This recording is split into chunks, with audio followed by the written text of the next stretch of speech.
BRS TBGKS పోరాటం ఫలితంగానే తాడిచెర్ల బొగ్గు బ్లాకును సింగరేణికి కేటాయించారని టీబీజేకేఎస్ అధ్యక్షుడు మిరియాల రాజిరెడ్డి అన్నారు. ఎలాంటి వేలంపాట లేకుండా బొగ్గు బ్లాకులను సింగరేణికి కేటాయించాలని పోరాడింది ఒక్క బీఆర్ఎస్ మాత్రమే అని అన్నారు. వేలంపాటలో పాల్గొనాలని రేవంత్ రెడ్డి, బట్టి విక్రమార్క అన్న మాటలను కార్మికులు ఎన్నటికీ మర్చిపోరని గుర్తు చేశారు. తాడిచెర్ల బొగ్గు బ్లాక్ సింగరేణికి కేటాయించడం ముమ్మాటికి బీఆర్ఎస్ టీబీజేకేఎస్ విజయమే అంటున్న టీబీజేకేఎస్ అధ్యక్షుడు మిరియాల రాజిరెడ్డితో మా ప్రతినిధి రమేష్ ఫేస్ టు ఫేస్. గత 2 ఏళ్ల నుండి కూడా సింగరేణి సంస్థ నిత్యం ఏదో ఒక వివాదంతో కూడా సతమతమవుతూ కూడా నిత్యం వార్తల్లో కూడా నిలుస్తూ వివాదాల్లో కొనసాగుతున్నట్లుగా కూడా మనకు స్పష్టంగా కనిపిస్తూ ఉన్నాయి. తాజాగా కూడా తాడిచెర్ల బొగ్గు బ్లాక్ కేటాయించడం కూడా మరొక వివాదానికి కూడా తావిస్తున్నట్టుగా మనకు స్పష్టంగా కనిపిస్తున్నది. బీఆర్ఎస్ పార్టీ అలాగే టీబీజీకేఎస్ పోరాట ఫలితంగానే తాడిచెర్ల బ్లాక్ సింగరేణి కేటాయించడం జరిగిందంటూ కూడా టీబీజీకేఎస్ నేతలంతా కూడా ఆరోపిస్తున్నారు. అంతేకాకుండా కేంద్ర రాష్ట్ర ప్రభుత్వాలు కావాలని ఒక కుట్రపూరితంగానే ఇది ఒక మరొక కొత్త డ్రామాకు తెరదీసినట్టుగా కూడా వారంతా కూడా ఆరోపిస్తున్నారు. అసలు ఈ యొక్క తాడిచెర్ల బ్లాక్ సింగరేణికి కేటాయించే అంశం పైన అసలు జరిగినటువంటి వాస్తవాలు ఏంటి, అసలు పోరాటం ఎప్పటి నుండి చేశారు, ఎవరు చేశారు, దీనికి సంబంధించినటువంటి పూర్తి వివరాలు మనం తెలుసుకునే ప్రయత్నం చేద్దాం. మనతో పాటు మాట్లాడడానికి టీబీజీకేఎస్ అధ్యక్షుడు మిరియాల రాజిరెడ్డి ఉన్నారు.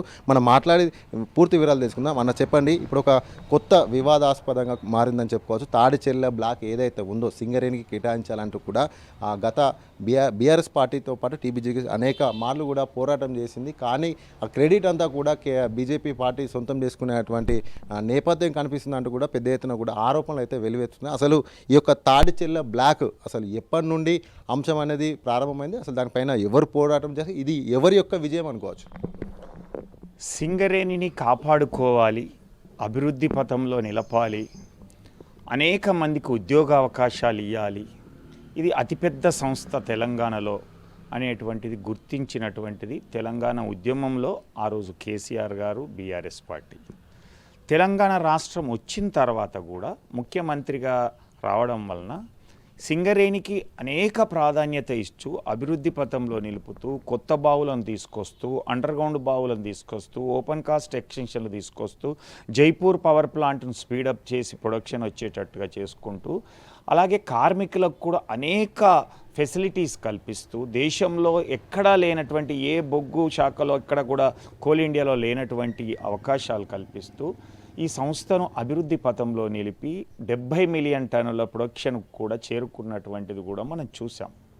అలాగే ఈరోజు తాడిచెర్ల దాని విషయంలో కూడా ఎప్పుడు కూడా బీఆర్ఎస్ పార్టీ లేదా తెలంగాణ బొగ్గని కార్మిక వేలం లేకుండానే ఎంఎండిఆర్ యాక్ట్ 2015 అమెండ్మెంట్ కంటే ముందు నుంచే వేలం లేకుండానే సింగరేణికి బొగ్గు బ్లాకులు కేటాయించాలి నామినేషన్ పద్ధతిలో అని మాట్లాడినటువంటి ఏకైక పార్టీ తెలంగాణ బొగ్గని కార్మిక సంఘంతో బీఆర్ఎస్ పార్టీ అనేటువంటిదే స్పష్టం.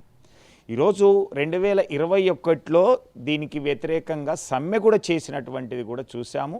ఆ సమ్మెలో అన్ని జాతీయ సంఘాలను కూడా కలుపుకొని ముందుకు వెళ్ళినటువంటిది కూడా చూసాం.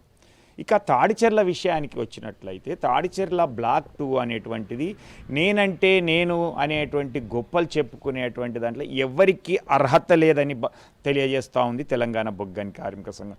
దీనికి ఓనర్ కానీ, ఓన్ చేసుకునేటువంటిది కానీ, క్రెడిట్ కానీ, ఉద్యమం కానీ ఏదైనా సరే ఇది కేసీఆర్ గారికి, బీఆర్ఎస్ పార్టీకి మాత్రమే దక్కుతుంది అనేటువంటిది కూడా స్పష్టం చేయదలుచుకున్నాను. ఎందుకంటే ఈ బ్లాక్ని 1995లో గుర్తిస్తే 2013లో సింగరేణికి కేటాయిస్తే దానికి సంబంధించినటువంటి ముందస్తు అనుమతులు కేంద్ర ప్రభుత్వమే కానీ, అలాగే ఫారెస్ట్ అనుమతులు కానీ, దీనికి సంబంధించినటువంటి లీజ్ కోసం అయితేంది ఆ రోజే సింగరేణి యాజమాన్యంతో అప్లై చేసినటువంటిది. తెలంగాణ రాష్ట్రం వచ్చిన తర్వాత ప్రతిసారి కూడా దానికి సంబంధించినటువంటి అనుమతుల కోసం ప్రయత్నం చేసినటువంటిది.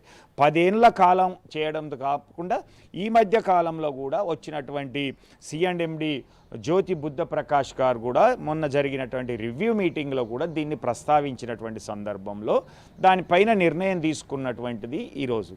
అంటే దీనికి సింగరేణి యాజమాన్యం అధికారులతో పాటుగా ఈరోజు తెలంగాణ ప్రభుత్వం, ఆ రోజు కేసీఆర్ గారి ప్రభుత్వం కృషి చేసింది.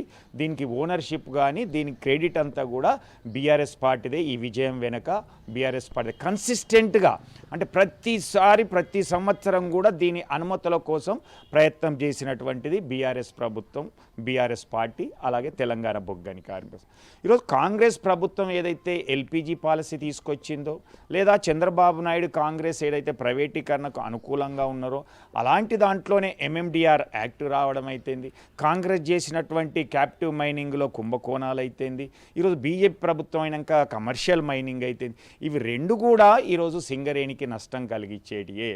ఎందుకంటే ఈ గోదావరి నది పరివాహక ప్రాంతంలో ఉన్నటువంటి బొగ్గు నిల్వల మీద ఒక్క సింగరేణికే గుత్తాధిపత్యం ఉండాలి. ఇది మోనోపాలి ఉన్నటువంటిది. దీని మీద అన్ని రకాల టెక్నాలజీని, ఈరోజు ప్రపంచంలో ఉన్నటువంటి అన్ని రకాల టెక్నాలజీని ఉపయోగించుకుంటూ మానవ వనరులు గొప్పగా ఉన్నటువంటిది, నైపుణ్యం కలిగినటువంటి అధికారులు, సూపర్వైజర్, కార్మికులు ఉన్నారు. కాబట్టి ఈ బొగ్గు బ్లాకులు మాకే ఇవ్వాలి వేలం లేకుండా అని పోరాడినటువంటిది బీఆర్ఎస్ పార్టీ. ఇది టీబీజీకేఎస్ అధ్యక్షుడు మిర్యాల రాజిరెడ్డి చెప్తున్నటువంటి తాడిచెర్ల బ్లాక్ను సింగరేణికి కేటాయించాలనేటువంటి విజయం ముమ్మాటికి బీఆర్ఎస్ పార్టీకి టీబీజీకేఎస్కే దక్కుతుంది. ఎందుకంటే 2013 నుండి కూడా మొదలుపెట్టి అంచెల వారీగా, దశల వారీగా పెద్ద ఎత్తున కూడా ప్రతి నిత్యం కూడా ఆ యొక్క అంశాన్ని కూడా తట్టి లేపి మరి కూడా నిద్ర లేపి మరి కూడా ఈ యొక్క అంశాన్ని కూడా పోరాటం చేసింది. కాబట్టి తాడిచెర్ల బ్లాక్ సింగరేణి కేటాయించడం అయితే ముమ్మాటికి కూడా టీబీజీకేఎస్ బీఆర్ఎస్ పార్టీకే దక్కుతుందని కూడా ఆయన స్పష్టంగా చెప్తున్నారు. అంతేకాకుండా కేంద్ర బొగ్గు గనుల శాఖ మంత్రి కిషన్ రెడ్డి మరిన్ని బొగ్గు బ్లాక్లను కూడా సింగరేణికే ఎట్టి పరిస్థితుల్లో కూడా టెండర్ లేకుండానే కేటాయించాలంటూ కూడా డిమాండ్ చేస్తున్నారు. అంతేకాకుండా సింగరేణిలో ఉన్నటువంటి అనిశ్చితిని ఏదైతే ముఖ్యంగా కాంట్రాక్ట్ కార్మికులు కావచ్చు, సింగరేణి కార్మికులు కావచ్చు, మెడికల్ బోర్డులు కావచ్చు, అలాగే వారసత్వ ఉద్యోగాలు కావచ్చు, అంతేకాకుండా అధికారుల సమస్యలు ఇవన్నీ కూడా పెండింగ్లో ఉన్నటువంటి ప్రతి అంశాన్ని కూడా, ప్రతి సమస్యను కూడా వెంటనే పరిష్కరించాలంటూ కూడా ఆయన డిమాండ్ చేస్తారు. ముమ్మాటి కూడా కార్మికుల హక్కులను కాపాడేది బీఆర్ఎస్ పార్టీ, టీబీజీకేఎస్ అంటూ కూడా ఆయన ధీమా వ్యక్తం చేస్తున్నటువంటి పరిస్థితి. ఇది ఇక్కడ ఉన్నటువంటి తాజా పరిస్థితి. వీడియో జర్నలిస్ట్ సంతోష్తో రమేష్, టీ న్యూస్, రామగుండం.